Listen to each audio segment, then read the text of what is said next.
This is out of the Hill. Obama reportedly spending a month in French Polynesia where there's no criminal extradition to the United States.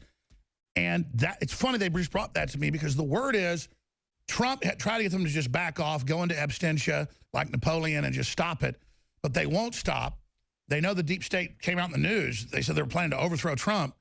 And so little birdies have told me, and then Trump came out on air 2 days ago on Fox Business and said, you know, she's guilty, Hillary, and she should be criminally gone after. So, Cernovich, just briefly, because I want to go to these calls and hear what you have to say to the callers as they've been patient.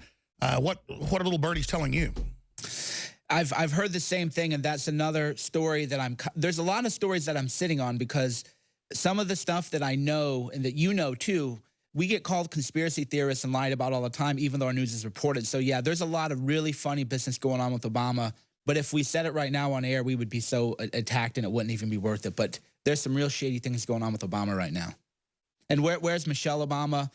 You know, I mean, he openly funded the Arab Spring. Yeah. Think of how ballsy it was 6 years ago with Google and Facebook, and they all went to that big hotel north of London where they had Bilderberg the next year. This was in the news later, and organized the Arab Spring and the overthrow of all these secular governments and blowing up churches. And his family laundered the money in, and it all came out in court. It's like, you got to actually hand it to him, man. He actually tried an Islamic jihad takeover with Merkel, opening the borders, bringing them all in. I used to hear people like Horowitz say that, 15 years ago. I thought he was crazy.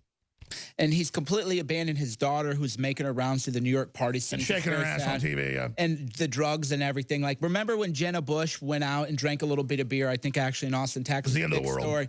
Yeah, but, you know, Obama's basically an absentee father, abandoned. A lot of sad things going on there. The word is those aren't even his kids. I've heard that too, but... These people are total cutouts. Well, they're manufactured because... That is why the deep state wanted him in. That's why they wanted Mitt Romney, and that's why they freaked out so badly about Trump. And we talked about notice he's staying out of the U.S. right as they moved to try to overthrow Trump. Right, exactly.